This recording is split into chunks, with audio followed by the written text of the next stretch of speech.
i7 ગુજરાતનો અવાજ। નમસ્કાર દર્શક મિત્રો, i7 ન્યૂઝ ગુજરાતીની સાથે હું છું આપની સાથે પાયલ બામભણિયા। તો જોઈએ આજના મહત્વના સમાચાર। સાસણગીર ખાતે international big cat alliance summit 2026ની સૌપ્રથમ પ્રી ઇવેન્ટનો મુખ્યમંત્રી ભૂપેન્દ્ર પટેલે વર્ચ્યુઅલ માધ્યમથી પ્રારંભ કરાવ્યો।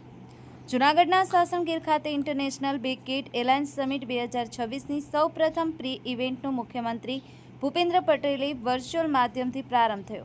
આ પ્રસંગે કેન્દ્રીય વન પર્યાવરણ મંત્રી ભૂપેન્દ્ર યાદવ, રાજ્યના વનમંત્રી અર્જુન મોઢવાડિયા અને રાજ્યમંત્રી પ્રવીણકુમાર માળી સાસણગીર ખાતે સમિટમાં પ્રત્યક્ષ સહભાગી રહ્યા। આગામી 1 અને 2 જૂન 2026ના રોજ નવી દિલ્હીમાં પ્રથમ international big cat alliance summit યોજાશે। તેના પૂર્વાધ રૂપે સાસણગીરમાં લાયન્સ કન્વેન્શન વિષયક પ્રી ઇવેન્ટ યોજાઈ હતી। મુખ્યમંત્રી ભૂપેન્દ્ર પટેલે જણાવ્યું હતું કે એશિયાટિક લાયનમાં જતન, સંવર્ધન અને સંરક્ષણ માટે ગુજરાતે સફળ મોડલ ઊભું કર્યું છે। સિંહોની વસ્તી 1991માં 284 હતી, જે આજે વધી અને 891 સુધી પહોંચી છે, જ્યારે વિચરણ વિસ્તાર 3 જિલ્લાઓમાંથી વધી અને 11 જિલ્લાઓ સુધી વિસ્તર્યો છે। ગુજરાતમાં સિંહ અને દીપડા ઉપરાંત હવે વાઘની કાયમી વસવાટ માટે પણ પ્રયાસો થઈ રહ્યા છે। બરડા અભયારણ્ય એશિયાટિક લાયનનું બીજું રહેઠાણ બની રહ્યું છે। આ પ્રસંગે સાસણની વન્યજીવ સૃષ્ટિ અને સંવર્ધન અંગેના બ્રોશરનું વિમોચન પણ કરવામાં આવ્યું હતું।